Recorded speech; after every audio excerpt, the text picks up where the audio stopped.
Hello, everyone, and welcome back to the show. I have a beautiful panel. Just so many. You've read their books, but now they're actually here on the show.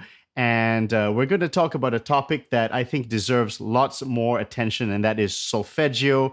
As you know, partimento revolution is just going really flowering, and everyone's picking up partimento. Now let's add the other side of the coin, which is the other part of the vital training that they had at the Neapolitan conservatory. So I'd like to welcome Professor Nicholas Baragwanath, Professor Job IJzerman, Professor Peter Van Toor, and Professor Bob Gjerdingen.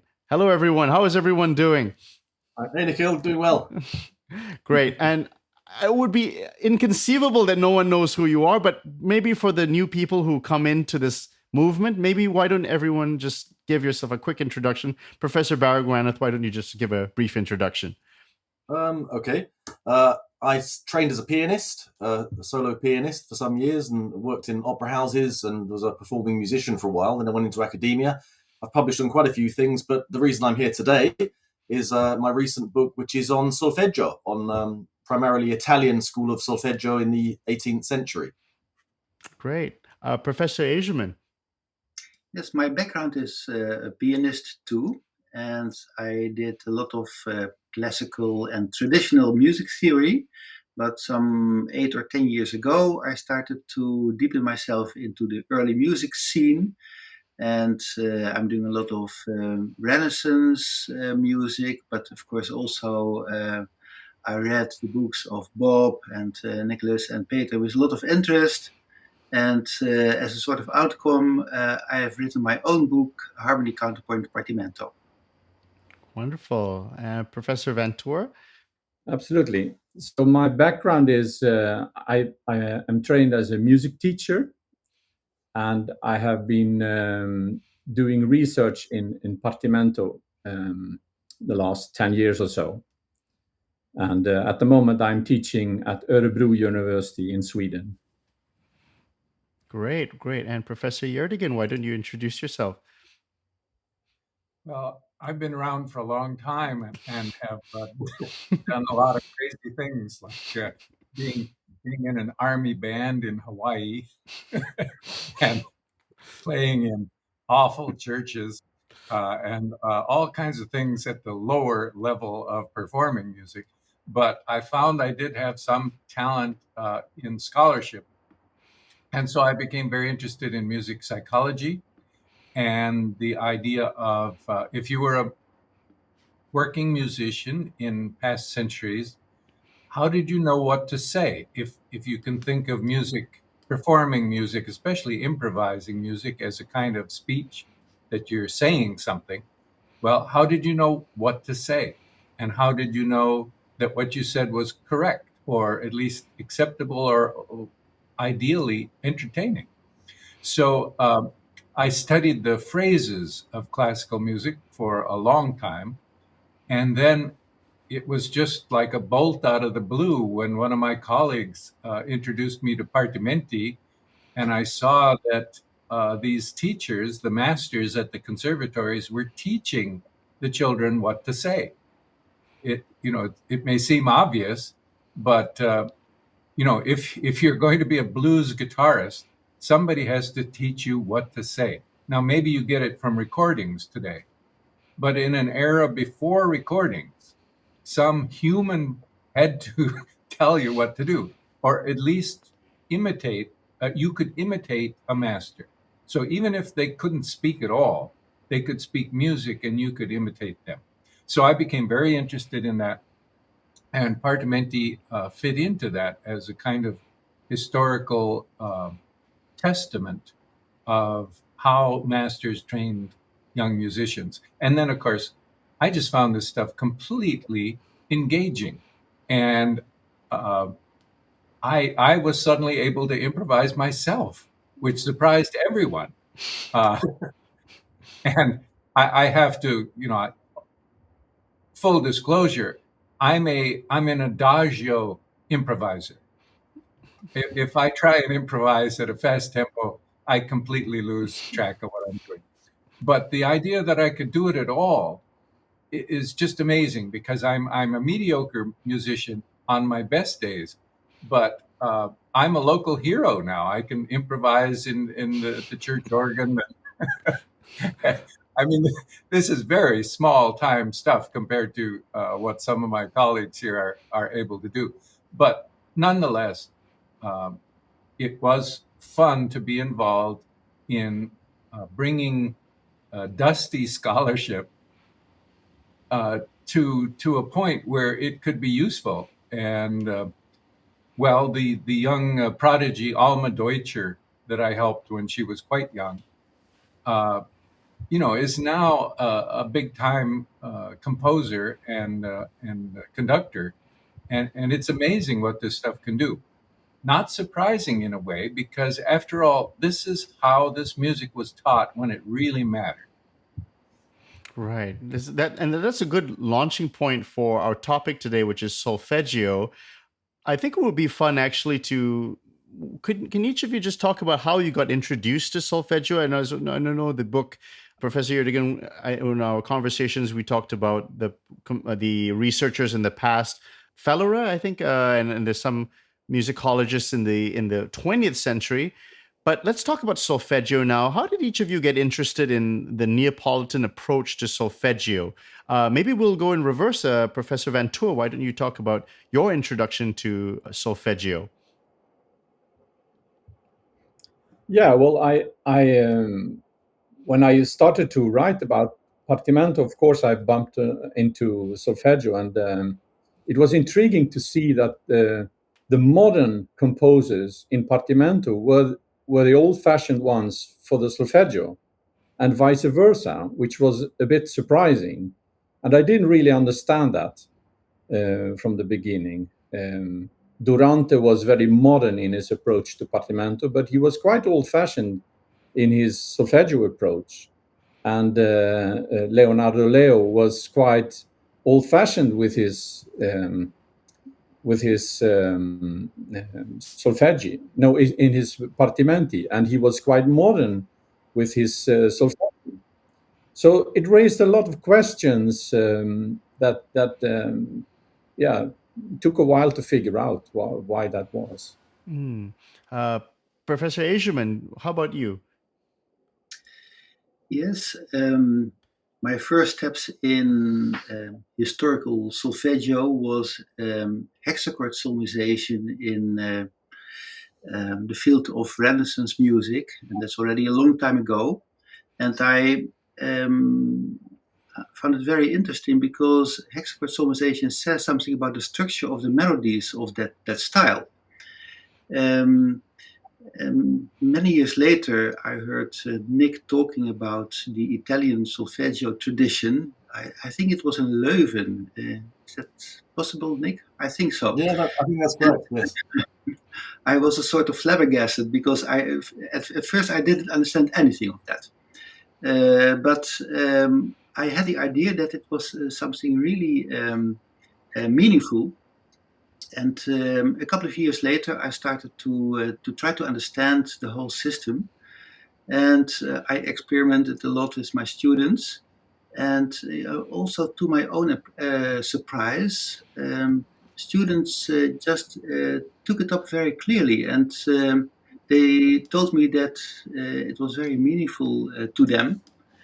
And they really had the idea that they understood at least the musical style of the 18th century. So yeah, that was a little bit my history with the solfeggio in this context. Great.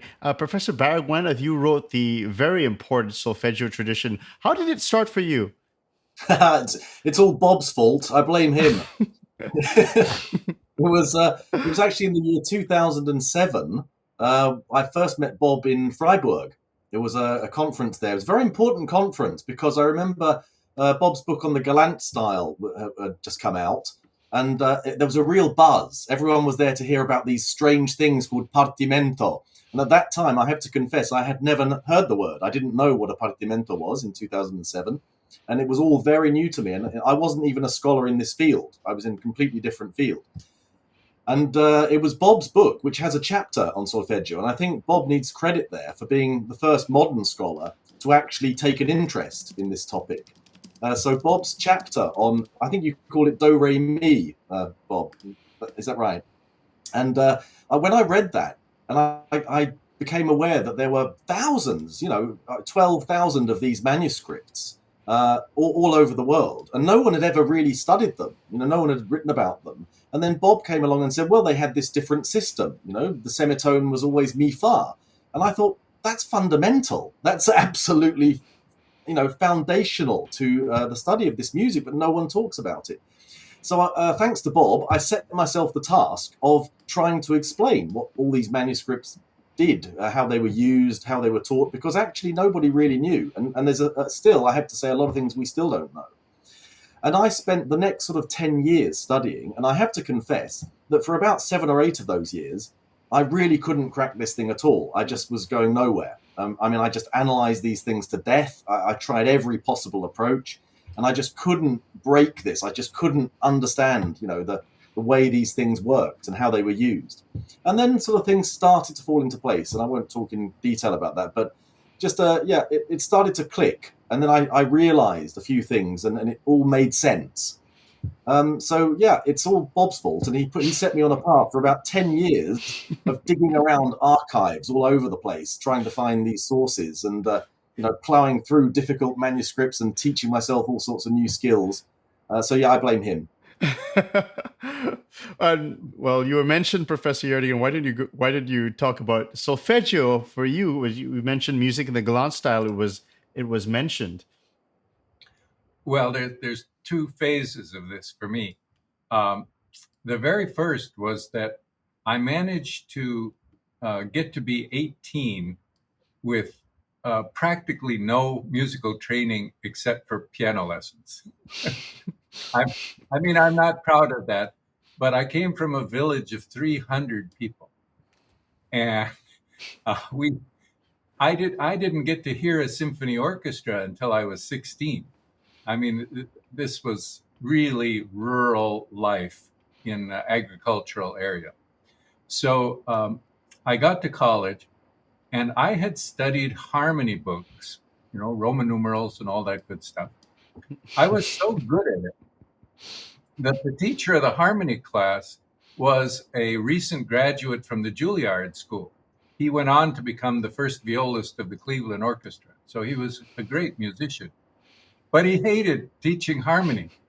So he said, if you teach this damn course for me, I'll pay for your solfeggio lessons. I didn't know what that was exactly, but it sounded like a deal. I was 18 years old. What could I lose? So once a week, I got on my bicycle. Well, I would teach this harmony class, and then I would get on my bicycle, and I would bicycle. This is down in Florida. I would bicycle to the house of a man who had retired as a bassist for the Boston Symphony. At one point, he had been the principal bassist of the Chicago Symphony. He had won a second prize in solfege before the First World War.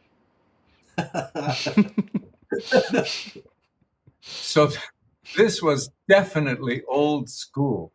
I remember we started with whole notes, and he was appalled by my pronunciation. He was completely French. His name was Gaston Dufresne. He said it's do, re, mi, fa, sol, la, si, do. And then I would say soul, like rhythm and blues, like soul. and he would say, soul, what is this? Anyway, he would have me sing a C, a whole note on C, and I had to conduct like this: 1, 2, 3, 4. And I realized that this was an amazingly old tradition, rich tradition. I left that college. I left him after a year, and to my, tremendous regret. But that was when I was exposed to old school solfege in its glory. I was completely unworthy, but I realized this was the introduction to music literacy, to music performance, to the whole thing. At the Paris Conservatory, solfege was everything, and then you specialize. Okay, so phase 2. Okay, I'm quite a bit older, and I'm in a musicology program at the University of Pennsylvania, and I have to pass the musicology general exam. So I did a couple years of studying early music. And what I realized was that no one was issued little flags that said, the Renaissance is over, or the Baroque is over. You know, if you were a provincial musician in a town in Italy, you kept doing exactly what your teacher did forever. You never had a flag that said, oh, Baroque is over. Now it's all classical. It's all different now. Now it's 4 chords and 5 chords. All right. They didn't issue those flags. No one could get them. So you did exactly what your teacher did. You know, if you think of instrumental instruction, it's always been that way. There are pianists today who are 7 generations removed from Beethoven. And I'm guessing that Beethoven probably taught just like somebody today's teacher taught. That there's not like radical changes. It's very incremental. And so I presumed that the children at these conservatories learn music in the same way that, well, in Naples, there's a famous theorist named Cerrone. And he wrote just a little bit after Palestrina. I don't think things changed very much from Cerrone to somebody in Mozart's time like Fenaroli. There's no evidence of a big change. Everything that Cerrone believed in and loved, I believe that Fenaroli believed in and loved. And nobody talked about any kind of cataclysmic change.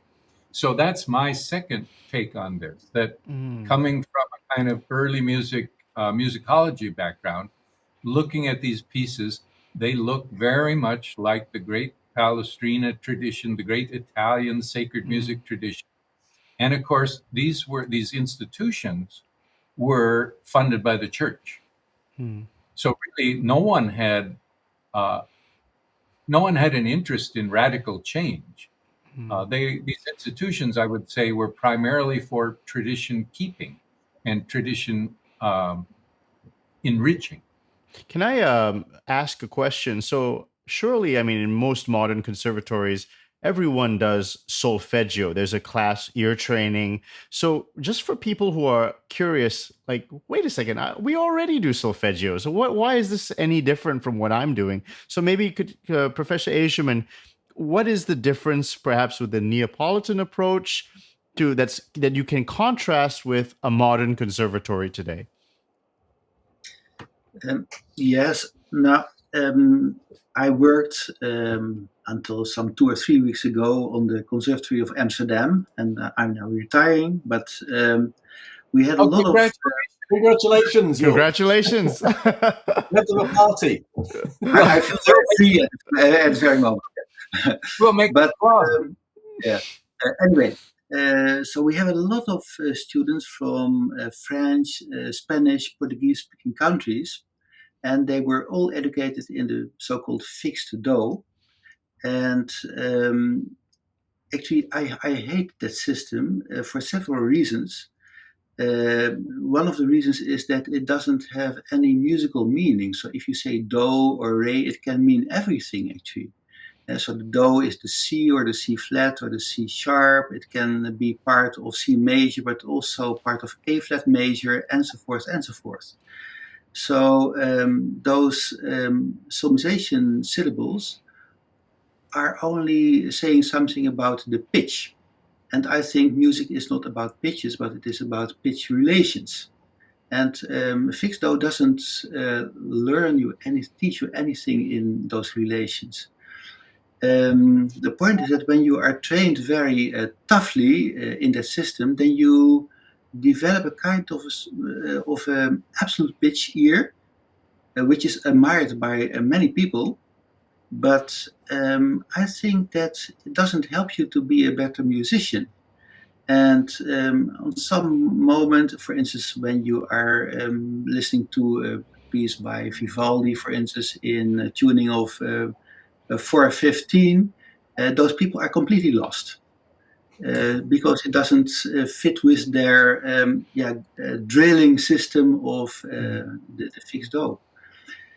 So I always favored the movable do, let's say the Kodai system. It's much more than just a movable do, solfeggio. It's a whole philosophy about music. But a few years ago, I just decided to give up, and because it was a sort of struggle that I was always losing to try to learn to teach Spanish or French students in the movable do. It was terrible. So I decided to stop with that. But at that very moment, they stopped learning anything. So I didn't see any development anymore. At the same time, I learned about the Italian Solfege method, and as I already said before, I was already educated and trained in the hexachordal system of the Renaissance. And some 8 or 9 years ago, I started to teach on our early music department. And I thought, this is a big chance, because they all came from fixed do countries, everybody. And I had to teach them something of historical solfege. It's a bit anachronistic because solfege is of later day than the solfeggio of the Renaissance, of course. But anyway, it was called historical solfege. And I thought this is a good chance to introduce to them the hexachord system for several reasons. First of all, it was an old system, and they were old musicians, so that's good. Yeah? So that was a bit of trick, a pedagogical trick. On the other hand, the hexachord system is partly covering the fixed do, because the hexachordal naturale, starting on C, is exactly the ut, re, mi, fa, sol, la of the French. So partly they could recognize the system. And I started with that, and it was a big success, actually, because everybody loved it, and a lot of very positive evaluations. So that was for me the start to develop, first of all, the Renaissance system. But then Nick came on with his book, and with his talk already a few years before. And I thought that's a big chance to also use the system in later styles. So at the very moment that the book came out, or already even before, I started my classes with that. And to my own surprise, and my students were very enthusiastic. And I got comments of them that they learned for the first time in their life something meaningful in a theory class.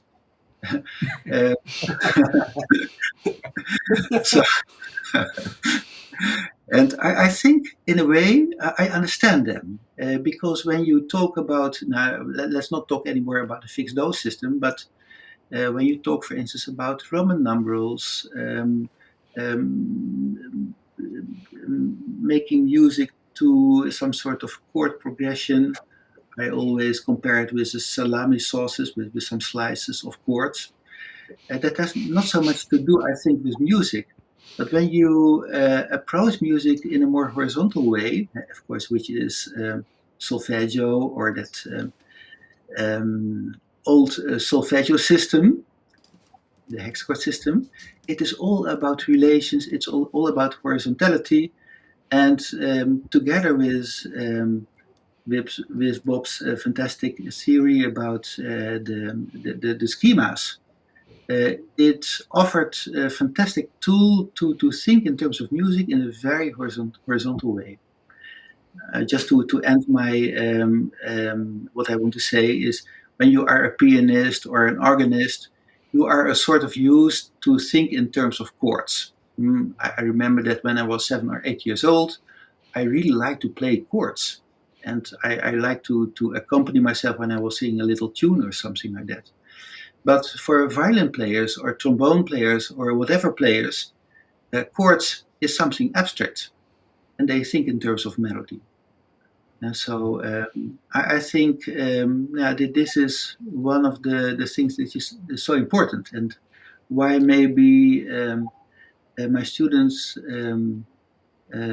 found it so important and so meaningful to learn it in that way. Right. Professor Van Toor, you have a lot of experience in the classroom, and I also want to talk about the Solfeggio database, which has been very useful for researchers. Can you speak about Solfeggio in the classroom and your approach to it, and getting meaningful results from Solfeggio, like how those Neapolitans did in the 18th century? Yeah, well, I have a kind of two hats here. And on the one hand, as a researcher, I'm very interested in figuring out how solfeggio worked in relation to partimento and to counterpoint. As a teacher of music theory, what shall I say? I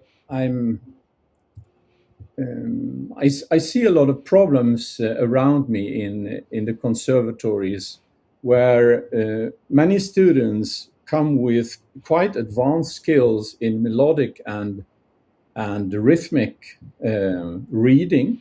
The reading skills are usually quite good when they come, even if it has to be polished. But the harmonic skills are usually very poor. So there is this gap between the melodic and the rhythmic training, and then the I could see the lack of training in the harmonic part, and that's the same for counterpoint. Most students have no experience at all in counterpoint. So as a teacher, I'm faced with a problem. So the limited amount of time that I have to spend on my classes, how should I use it to make them aware of things that they don't know? And in that situation, I tend to downplay the melodic part of solfeggio, just because they already have quite good skills there. The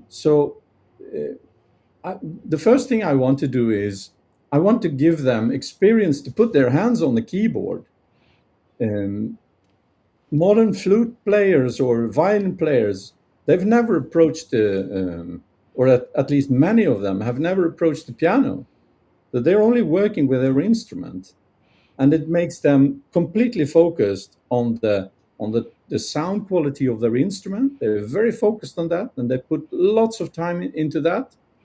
And they're working on rhythmic skills and harmonic skills and a lot of reading skills, but they work very little with what the accompanist is doing or understanding the music they are playing.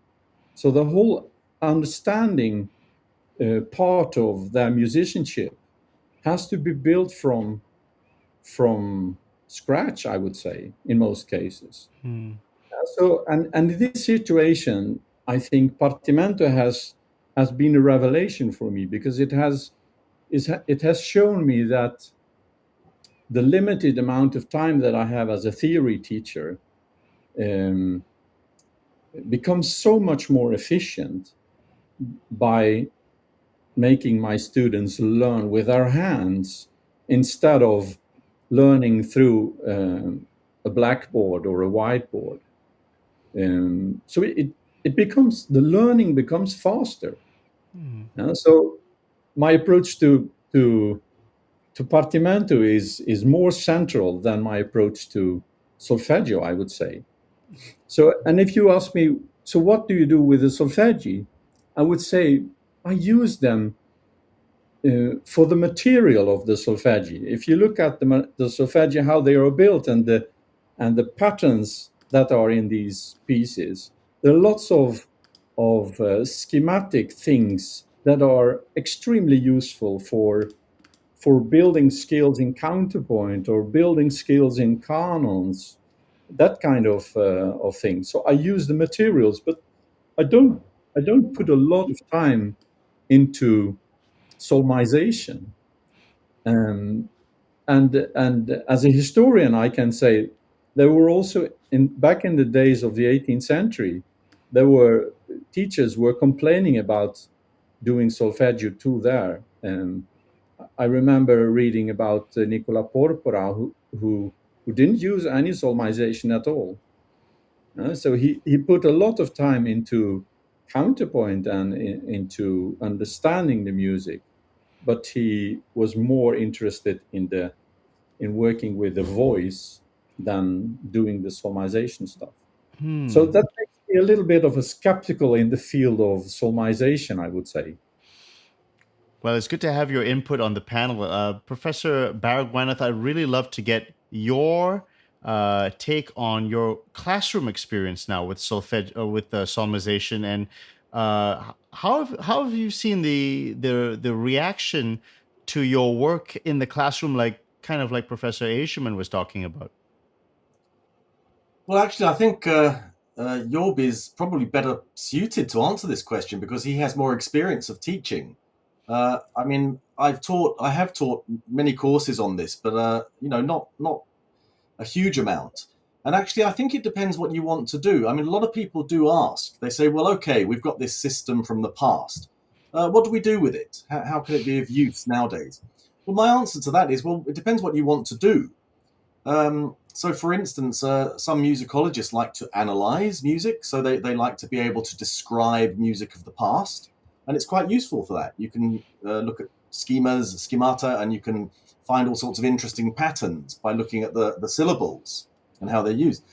Other people use it for improvisation. So I do know of some professional musicians who now use this system, so especially singers and early music performance and so on. If you're, for instance, embellishing a da capo of an aria, a good friend of mine, Stefano Aresi in Amsterdam, he says that before he started using solfeggio, he said it would take them around 70% longer to add ornaments to a da capo in an aria. And once you know the solfeggio and you can see the patterns, it's much, much easier. I find it gives performers more confidence. Once they understand the underlying pattern, then they have more confidence in adapting it and putting it to their own voice. And similarly, solfeggio can be used for stylistic knowledge, so for improvisation and composition, for instance. So I've taught pastiche composition, so writing in an 18th century style, including counterpoint. And solfeggio is incredibly useful for this because you learn melody-bass pairings. You start to understand melody-based pairings very much better. And actually, who was it who said this? Someone earlier, I think it was Bob said this, that he started to be able to improvise, by using these systems. Well, if you study solfeggio, melodic improvisation becomes a lot easier. But there are many aspects to it which are not well understood and have not been written about. So, for instance, the rhythmic aspect of solfeggio and how rhythm is applied to these schemata, these patterns of syllables, is quite a complex business. And no one's so far written about that or tried to understand that. And it's actually crucial to improvisation.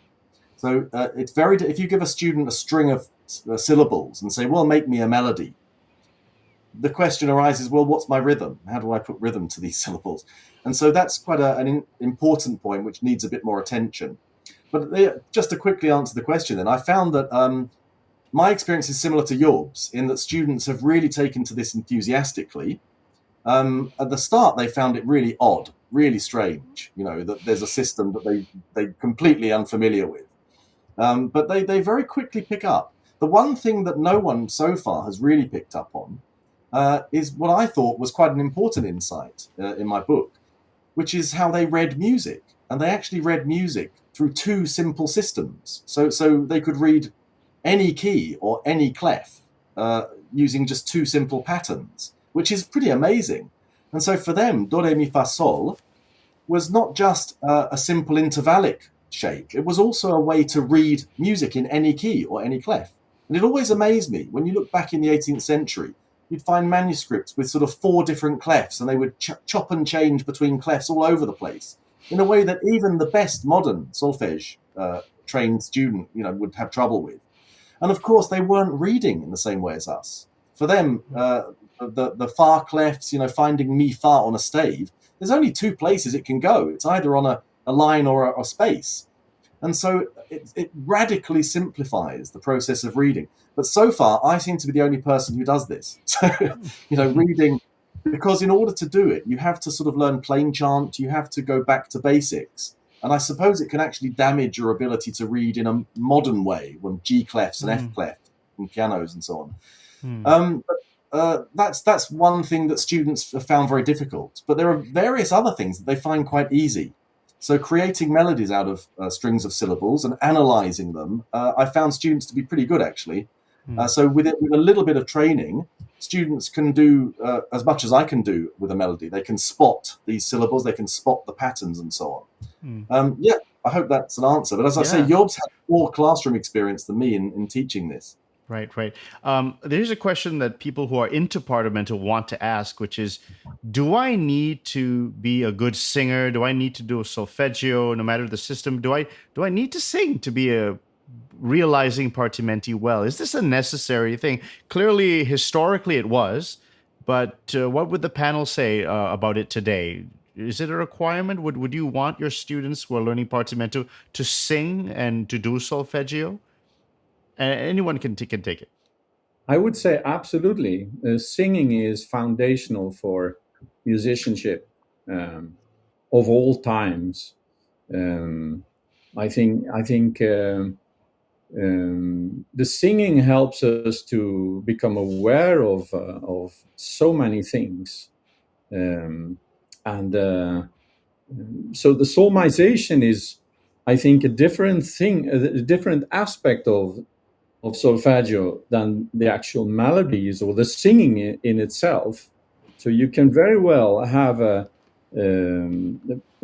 foundation of singing pedagogy in your teaching without applying these various systems of solmization.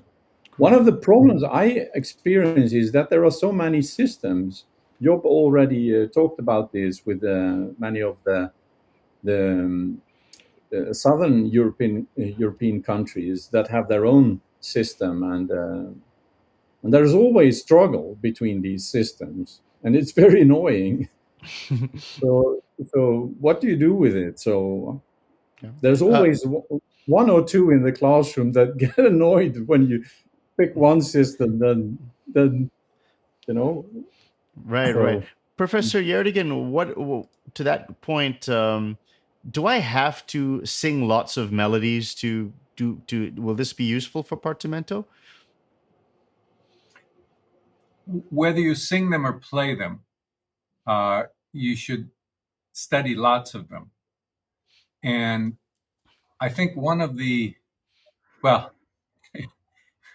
I'm not a big fan of the so-called sight singing classes in American universities. I think they're almost universally awful. And the only schools in which they are really well done, the teachers tend to be tyrants. And it's a brutal thing. I mean, I monitored a class at a well-known conservatory where somebody flubbed the syllables and was sent to the corner of the classroom to practice while everybody else. I mean, it's just short of giving a dunce cap to somebody. A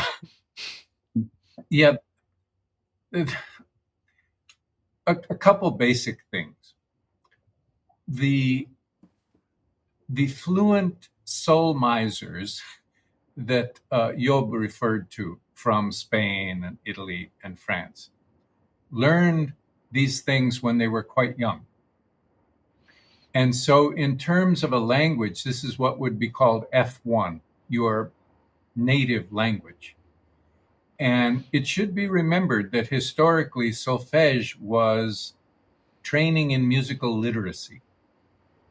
Now, it could extend to training in vocal technique, but oftentimes those exercises had different names, the gorgheggi and things like that. They were for professional singers. But it really was training in musical literacy, and you learned a first language. And it was foundational then because you could talk about music and the students would know what you meant. Now, whether that was using the Guidonian hand, or not, I mean, there's all ways to achieve that, but it's a first language. Now, in a university setting, today you have an 18-year-old, and you're basically teaching them a second language. But frankly, you're not going to give them what they need to learn the second language. You're going to assign them a solfege. They will sing it poorly, out of tune, and with the wrong syllables in all the important places. And then you will move on to the next exercise. And you will do that for 2 years. The student will pass the course and you'll declare victory. But it's an awful result.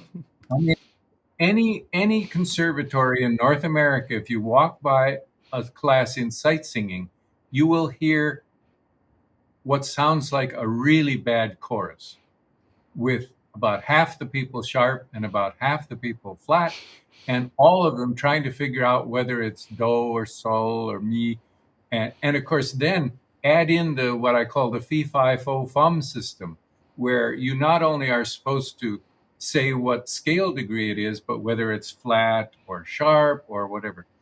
I mean, a beauty of the old Italian system was it worked perfectly for Palestrina, and it works perfectly for Webern. Okay, if you try it. It doesn't pretend to know what every note means at every minute. Even Fetti, the mid-19th century French theorist who claimed to have invented tonality. He really did. He said he had this sort of Saul of Tarsus moment where he said all the false doctrines fell in shreds round about me as the truth of tonality shone through.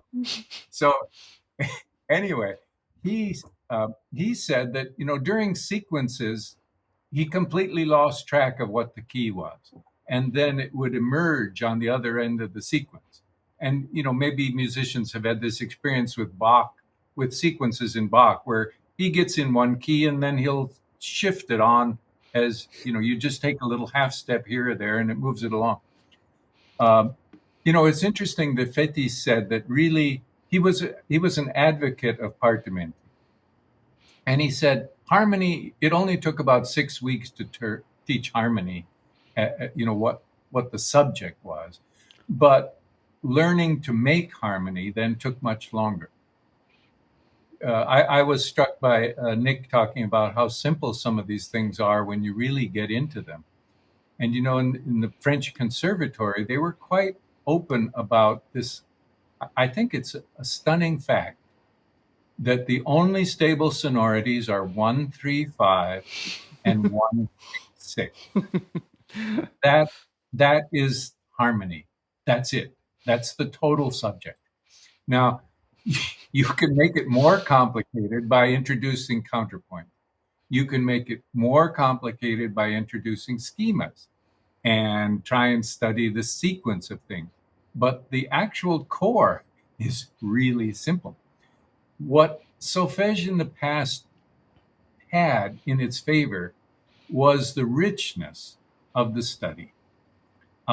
Can we do screen sharing? We can, yeah. What would you like to show? I would like to show an example from Cherubini. This would be in probably the 1840s. Okay, just tell me what it is. I'll find it. Okay, it's IMSLP. It's the Solfège du Conservatoire by Batiste. Okay, I'll try and look for it. Book 4, first page. And I'll just talk while you're looking. Okay. What you're going to find is the first page that has a theme. It's solfege, and I should emphasize that in Naples and Paris, solfeggi were accompanied. The master played the harmonies, so you always heard melodies in a harmonic context. Okay. If you think of a language class, you have endless exercises that say, in whatever language you're trying to learn, something like, I went to town and saw a man. And then you say, I went to town and saw a woman. And then you say, I went to town and saw a house. And so you learn these things to such an extent that you become automatic. And you can say, I went to town and saw a car, right? Those kind of exercises with substitutions, you learn a construction and you learn substitutions in it. In the Neapolitan and French way of thinking, this was variation. And as you learn a construction, and then you learn to vary it, and in a way that teaches melodic analysis. I mean, Nick has done amazing work in showing how, in a sense, Neapolitan solfeggio was a kind of ongoing melodic analysis. In other words, you could simplify what was written by singing a one syllable to a more complicated pattern, right? Well, why don't I let it load, and why don't we go to some questions that the audience kind of prepared, and then while this is loading, Professor Gjerdingen, we can come back to that. So, in case we never get there, let me just finish it off by saying, okay, it's about a 12-measure theme. The theme has a double cadence in it. It has a opening sort of Baragwanath pattern. Then it has a monte. Then it has a cadence. And it is followed by 40 pages of variations. When you finish those 40 pages, having sung the melody and having that same accompaniment played actually 57 times, you know these patterns. So that's the beauty of the old kind of solfege, where it wasn't enough just to pass the course. You were expected to internalize this stuff. So anyway, that's enough. And please Great. go on. I'll just try and keep loading it now. So let's just get to the audience questions now. So the first question I have is from Olga. Olga, what is the main purpose of hexachordal solfege? And I think Professor Baragwanath, you talked about this a little bit. Why can't we just use fixed dose system, which Professor IJzerman, you mentioned many students in Europe do. When French conservatories continue the Italian tradition, why do they change to fixed dose? Is it necessary for students today to learn these old systems? Maybe Professor Baragwanath, why don't you take that one? There's a lot of questions in there, but there's no should or must about this. I mean, essentially, I can only speak for myself, and my research I consider fundamentally historical. And so my job, as I saw it, was to bring some of this information to light and to try to interpret some of the things that happened in the past. And I've done the best job I could, but I completely admit that there are gaps and there are things we still need to study and understand. So there's no must about it. We have to remember that the modern system, so this person's, Olga, hello Olga, she's writing in saying, why can't we just use fixed dose? Well, you can, because if you're wanting to be, for instance, I'll just say this, like the other day, I went onto YouTube and just out of interest, I listened to the Warsaw Chopin piano competition. I listened to several rounds of that. I like to do that sometimes. And I was absolutely astonished that the 2023 competition sounds identical to the 1964 competition. Nothing, they play exactly the same scores and they play exactly the same way. And people will argue and say, well, there's fine nuance. Well, sure, they play in beautiful ways. They have incredible technique and they play with incredible phrasing and musicality and tone colors, but they fundamentally play exactly what's written. And if you're learning fixed dose, it's very good for that. And, it teaches you to read a fixed G clef and a bass clef very, very well. So if you just want to be a modern musician playing from scores, fine. That's what it was always intended to do, by the way. Back in the mid-18th century, the fixed dose system, when it sort of came into its own, in roughly the 1750s in France, where it was primarily a method for teaching amateurs to learn to read music because there was a new music publishing industry. So they're publishing all this music, and there's got to be an easy way for people to learn to read it. And actually, as they start to publish scores and people start to read them and make music that way, it's much easier, much easier than having an apprenticeship for 10 years. And that's why the modern systems developed, because they're for different purposes. Great. So that would be my answer. And when Olga says, why is it necessary? Is it necessary for 21st century students to learn these old systems? The answer is no. But if you're, for instance, wanting to improvise in historical music, or if you're interested in early music and the whole history, the whole idea of it and how it was conceived and how these musicians in the past thought, then it is quite interesting. If you're wanting to improvise and compose in these early styles, then my opinion would be the more you can know about how things were done in the past, the better. It makes it easier, makes it more comprehensible.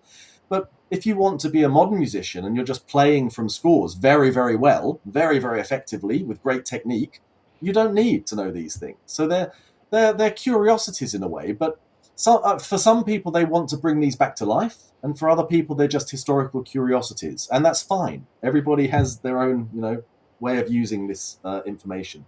Great answer. Professor IJzerman, from our interview, somebody noticed that when your students were singing, they were not singing the hexachordal, they were using movable do, and they had a C in the seventh scale degree. So Angela wants to ask, why wasn't your students singing in the hexachordal solfeggio in that example?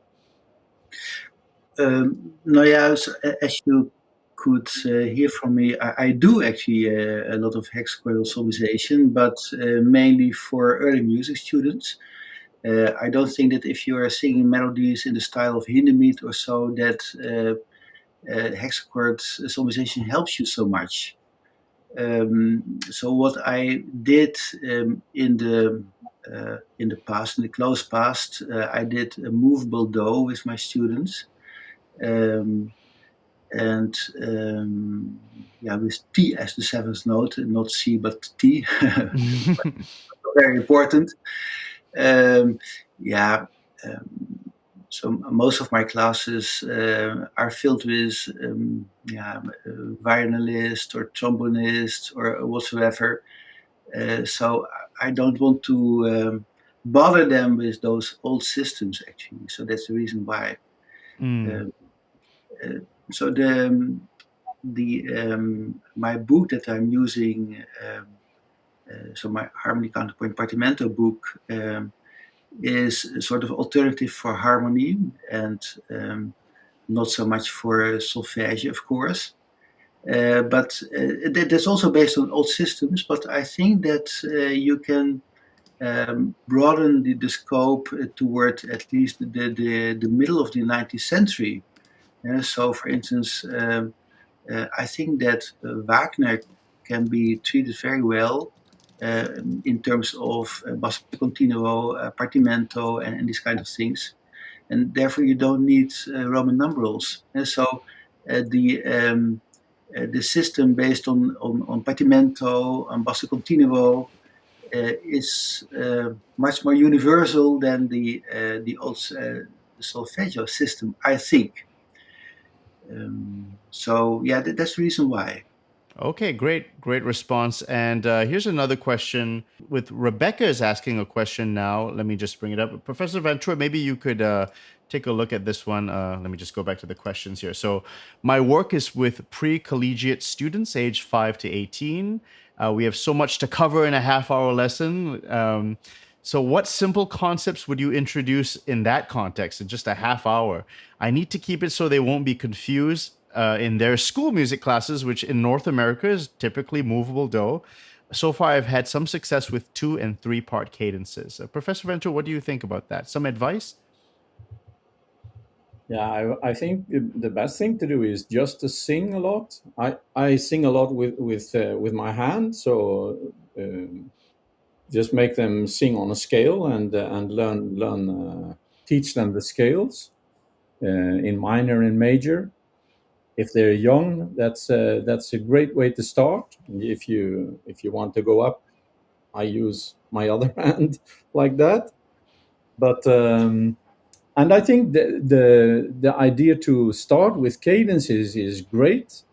It's a very good idea because it also helps students to orientate in music listening and to enjoy music of all kinds of styles, to hear the form in music. It's very important for theory classes to become enthusiastic for the music.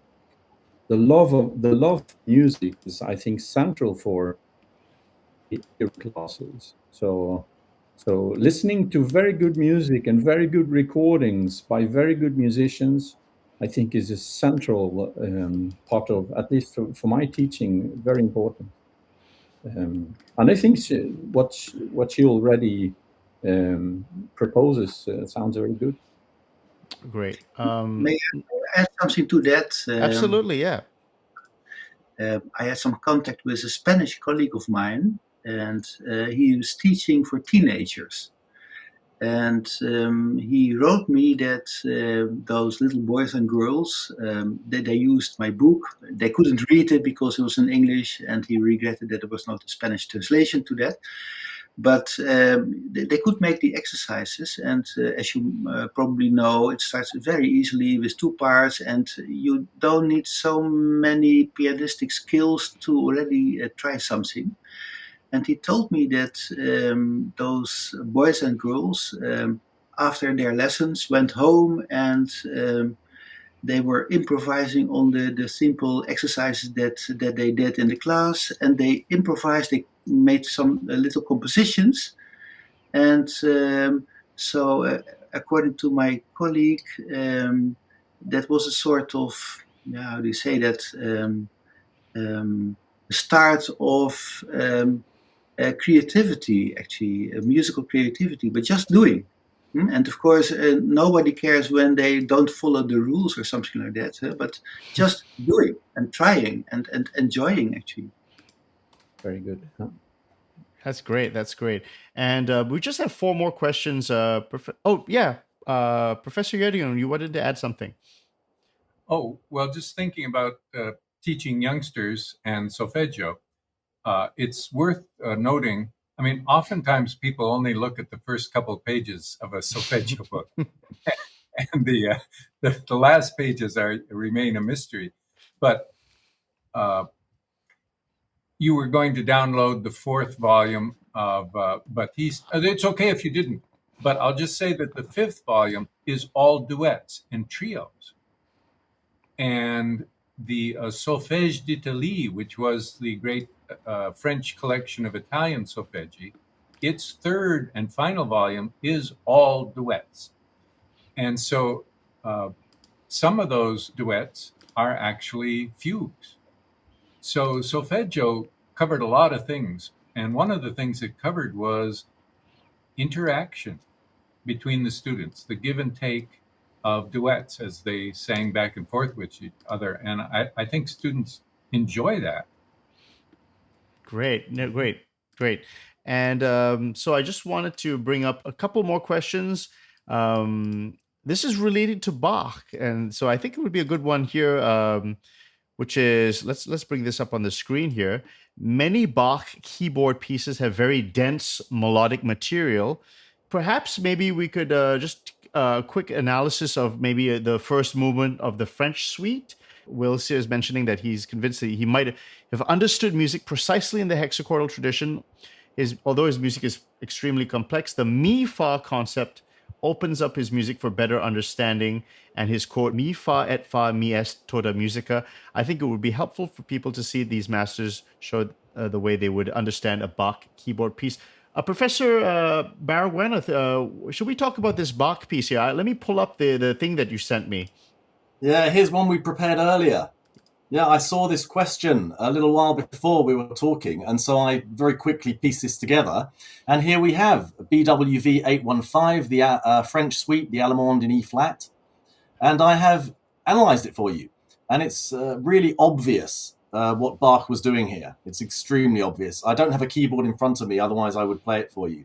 But this is the pattern. You can see at the beginning we have Bob Gjerdingen's quiescenza schema. And in solfeggio terms, we have sol, fa, mi, sol, fa, or sol, fa, mi, fa. That's the essence of the quiescenza. Over a pedal note is a very typical example here. And you can see we've got that kind of rising thirds pattern. We've got an inganno in the first bar. The sol is actually B flat rather than what you would expect. And you can see we've got the rising through the hexachord and then descending through the hexachord. Sol, fa, mi, re, do. Very simple pattern. And if you look at the bass, you can see it's just an octave scale. Just an octave scale, rising from E flat to E flat. And then we have a staggered ascent. So I'll sing it for you. Sol, fa, mi, sol, fa, la, sol, fa. And then you'd expect it to go back to la there to finish the hexachord, but instead it goes up to sol, fa, mi, re, do, cadence. Fa, la, sol, fa, mi, la, sol, fa, mi, re, do. You can see the little staggered ascent from fa to sol. It goes up. It's a really simple pattern. And if you, I don't know if you can see it there because we can't see the bottom of the picture. Oh, up here. Let's the see bottom's missing of the picture. Go back a bit. Yeah. Look, you can see there a nice little bass pattern that Bach's used. Mi, fa, mi, fa, mi, fa. All the way down. So it teaches you all sorts of improvisation skills. Yeah. And the thing is, if you gave a partimentist this rising octave scale, even with that rhythm, they probably wouldn't do what Bach has done here. So this is actually a very advanced way of realizing an ascending scale. Right. Like I say, I wish I could play it for you. I don't have a keyboard. Did Bach know this hexachordal system?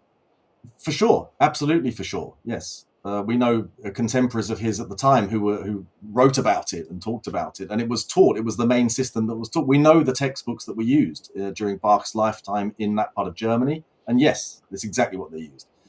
And I think it explains a lot. And the thing is, so when I showed that example, you can see really quite simple scale patterns and scales, leaps, cadences. That's the three things you find. And the art of it is how it's spoken. Now, I use that analogy. So I like Bob, I think that music was an art of rhetoric. It's a way of speaking. So if I was a beginner, I would sing it exactly as it's written here. If I was a sort of 6-year-old, learning music, I would sing sol, fa, mi, yep, and I would learn the notes. But if I'm a master, if I start to go more advanced, I wouldn't sing them in this boring way. I would sing or play them in a different way. And Bach in this Allemande, of course, has all sorts of semiquaver figurations going on. But once you know this pattern, you can easily perceive it. Anyone, I'm sure, could hear this pattern when you hear the music. But Bach was a master. And so when he speaks these syllables, he speaks them in a wonderful stylistic way. He puts suspensions in. He messes around with the rhythm. He puts all sorts of lovely figurations and beautiful melodic turns. But the essence is the same. So a 7-year-old would be playing this, yes? The same patterns. But they can't play them like Bach played them. So it's exactly what Bob said. You start with simple things and then you vary them and you speak them over and over in different ways and you learn different styles. So this pattern could be in a 3/4 minuet style. It could be in an aria style. It could be in an adagio. It could be an allegro. It's the same pattern and you learn all the different ways you can say this. So partimentists love to improvise preludes like Bach and it's wonderful. I would say that learning the solfeggio gives you an extra dimension. It's a dimension that enhances the ability to perform bass lines like this. Great. So yes, even a complex Allemande by Bach, there are very, very simple solfeggio patterns in the melody that add. They have to go with the bass. You can't think of it in isolation. These are bass melody pairings, and that's kind of crucial to the style of the 18th century, as we're thankful to Bob for pointing out in his Galant style book and other publications. Great. Well, time is really flying. We don't have much time. Just 3 short questions. And maybe this could be a good one for you, Professor Van Toor, but anyone can, of course, jump in. So this is a question by Derek David, and he's teaching a theory course, it's wonderful. I'm just reading the whole paragraph. He's talking about how he's weaving partimento, and he's reading the solfeggio tradition. He's really enjoying it. And his question would be, one question, what fundamental elements of the solfeggio / tetrachordal / hexachordal practice they would feel is the most important to adapt into the foundations of a course like this. So we have to take into account this is now a teacher. How can we help him integrate all this information into theory courses now? Yeah, it's difficult to answer this, but also to react on what Nicholas just said. One thing that I've noticed in solfeggio, also with respect to Bach and the contrapuntal complexity of Bach's music, when you see Neapolitan teachers teach contrapuntal, imitational, complex, canonical stuff, they do that with solfeggi. So they do many things with just two voices and learning the students to adapt to these formulas that are used over and over again. And these are used by Bach too. It's the same stuff. So these things that were used in Italy are also used in Germany and in France. So there are many overlaps. So I think the learning solfeggio and looking at these patterns that you see in many of the, especially the old-fashioned solfeggi, where they use a lot of contrapuntal skills. There are so many overlaps with Bach's music, and it's just amazing to I learned a lot from Nicholas' book, just to see how these patterns are, how you can notice them in solfeggi, and how you can use them in your own creative work in a harmony class or in a counterpoint class. It's really, really useful. Great. Maybe Professor Gjerdingen, let me ask you this question by Eric. His question here is referring to how are these old methods contrastable with perhaps the systems that modern players use now, Roman numeral theory, jazz theory. I think it's interesting that these systems really stand in stark contrast to what a lot of young college students, students who are younger, it's so different. And I can speak for myself, it's just totally different. I went to a very good contemporary music school. I learned jazz theory. Are these systems comparable? And in what ways can we compare and contrast these old systems with modern systems today? Well, to call Roman numeral theory a theory, I think is an overstatement. It's a system to allow amateurs to label things that they don't understand. And after 2 years of that, we allow them to progress to more interesting classes. But, it was never designed to create professional musicians. That is not the origin. I mean, the people who invented Roman numerals in the late 18th and most of the 19th century were dealing with classes of dilettantes and amateurs. And Wagner's name came up. Okay, Wagner's real harmony teacher was Christian Weinlich, who was a teacher of Stanislaw Mattei in Bologna. That he was the protege of Padre Martini. I mean, that's how Wagner learned to move notes around, and he was quite a good contrapuntist. Richter, who wrote maybe the most important mid-19th century German harmony book, had the same teacher, Christian Weinlich. So he knew harmony, but then he came up with a Roman numeral version of it to teach to young upper-class German men in the university. And that's not the same as teaching in a music school. Now, unfortunately, even Juilliard teaches Roman numerals now, even Curtis. There's no alternative. But, teaching Roman numerals, it would be a little like teaching a course in film criticism. And you could pass the class if you marked how many heads were on the screen at any one moment. You would say, now it's a 2-shot. Now it's a 1-shot. Now it's a crowd shot. Okay, so now you've finished and you pass. But what do you really know about making movies? So it's the same kind of thing. Partimenti and what was done in the conservatories, that was designed to teach people to be musicians, working musicians, feeding their families. Roman numerals were designed to help upper class dilettantes pass the course in 14 weeks. There's a world of difference between those two things. Okay. That's enough to say about it. Now, Professor Gjerdingen, it finally loaded the Batiste book 4. Which page do you want me to go to? Well, let's just take a look at the beginning. Can you hear my keyboard? Yes, I can hear it. Yeah.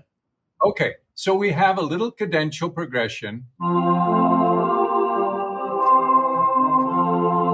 somewhat like the beginning of the Jupiter Symphony. Okay, then we have a double cadence, basically. Then we have a monte.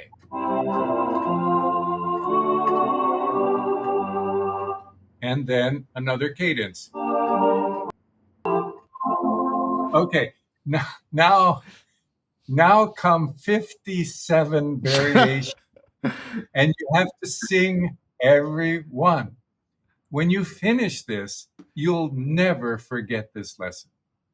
It's just part of you. It goes on for 40 pages. Then you have a fugue prelude that uses the monte pattern that you just learned, and then you start a fugue. And this is solfeggio. 57 variations. It's astonishing. That's a good education. That's how many, let's see, I think Heinz puts 57 varieties on their ketchup bottle. But it's an amazing exercise. It's worth remembering how intense this training was. And of course, this was for 10, 11, 12-year-olds at the Paris Conservatory. And so they got wonderful training in this kind of stuff. In a later book, I show a comparison of Claude Debussy and Gabriel Pierné, both realizing the same harmony exercise. And oddly enough, Debussy was better at recognizing the Italian schemas in the exercise. I mean, they really learned these things. Right. Now, they went off and did truly original music, but it was on a tremendous foundation. Great. Now we have the last question. I want to give it to Professor IJzerman, and thank you to all the people who are asking questions. I really appreciate you sending in your questions. It's been so much fun. This question is, and Professor IJzerman, you're so experienced in the classroom, and this is kind of like if the old conservatories wouldn't let their students play partimento or even instruments after years of singing, should we be focusing more on solfeggio first instead of partimento as well, or maybe before all of these instrumental studies? Shouldn't the focus be on solfeggio right at the beginning? Yeah, when we are talking about little children, then yes, indeed, they should start to sing. And I would say preferably in choirs, little children choirs, not per se in solmization or so, but just singing. I think that's the very best preparation for anything what you want to do in music. And the rest can wait. I would say first start singing and then take the violin or so. And don't even think of music theory before you already know how to use your voice. So the answer is yes. Let's start with singing. If the question is focusing on should we first start with hexachordal solmization instead of with partimento, I don't know. I think there are two different coins of one and the same, two different sides of one and the same coin actually. So they have their value when you mix them. But once more, let's all start with singing, and on primary schools, the younger the better. Great, great. And I want to leave the last word to you, Professor Baragwanath. Your book is really a tremendous book, the Solfeggio tradition. I really encourage people to look at this book. Why don't we just end off with just a final comment on Solfeggio, the hexachordal approach? And you really did answer it, I mean, multiple times in this interview. But what would you like to see with this old system in the modern age in education? And do you think it has legs in our modern conservatories and even ages 5 to 18? Can you see applications of the old Neapolitan system in modern education? Well, I can see many applications, but what I haven't really advocated is that we should go back and the society's moved on. We've got to remember, back in the 18th century, this was a profession, and it was a profession for people who didn't have many other options. If you were a child in a conservatorio, in an orphanage, or you're born into a musical family, it's like being born into a family of electricians or plumbers, in those days. It was your trade, and you had to learn it. And you learned it with maybe 10 years of unpaid study with a master. Now, we can't go back to that. We wouldn't want to. So, no, I wouldn't say we should grab children at the age of 7 and then tell them for 10 years to go through this kind of apprenticeship, because we don't need those musicians anymore. We have scores, we have technology, we have all sorts of ways now we can create music. Back in the 18th century, they didn't have that. They needed people who could do this. And I would agree with Giorgio Sanguinetti, who once said that this was probably the most effective music education system ever devised. It was devised over centuries. It's a very special thing in European culture, I think, because it's hundreds and hundreds of years old. It goes back, all the way back to, the year 1000 or before. And it developed with an unbroken lineage through Palestrina, through Mozart. It's a wonderful, wonderful tradition and way of learning music. And I think Bob summarized its essence really well with that example from Cherubini, where you learn a simple pattern and you learn to say it in a different way. And you learn it and you keep doing it until you can speak it, until it's no longer something you read, it's something you can actually speak. So I wouldn't presume to tell people nowadays how they might use this information. I think that actually there are people who are much better qualified than me to put it into their own practice if it helps them. And I'm also not prescriptive over how it should be taught. If people find it helps, I like the way Job taught it, for instance, because Job taught it to early music students as part of their education on early music. And some students, I imagine, really took to it and thought, oh, this is great, I can learn to improvise. Singers and so on might think of that. Other musicians might think, well, it's quite interesting, or it's a curiosity, but it's not really going to be helping me in my practice. So I think we live in a pluralist educational situation at the moment. And I would say that it's just one more thing that's of interest. What I would say at the end, though, just to finish off, is that I think now, and I don't want to be sort of too presumptuous here, but I think now there isn't really any doubt that it was part of the fundamentals of music back in the 18th, 17th, 16th centuries. This was a way that music was taught and studied. And so if we are to understand that music, if you want to presume to tell people you know how to perform this music or you know how to describe it or interpret it, I do think it is part of the mix now. I do think that you can't really claim to be a performer in a historically authentic style or whatever without at least knowing of this. So it is part of the mix. It's part of history, and it should be considered, an integral part of our understanding of music of this period. And personally, I think, as I say, we've got over 1,000 years of development of wonderful musical history, and there's so much to discover. And it's just one part of that. It's a part of that which is a fairly essential way of understanding something of what they did in the past. There are many other ways too, and many other things that are of interest historically. So Nikhil, on behalf of all of us, I'm sure we'll all say thank you so much for inviting us. Yes, absolutely. Wonderful experience and a really interesting. It's been fascinating for me to hear the others actually speaking. Well, thank you so much to the panelists, and thank you for sending in the questions. It's been a real pleasure, and I know that this is just the beginning of the research in this area, and I'm looking forward to more fantastic research and more publications. And thank you so much to the panelists. there will be more solfeggio and more partimento for the rest of the year. Thank you to everyone. Bye bye now. Thanks, Nico. Thank you. Thank you.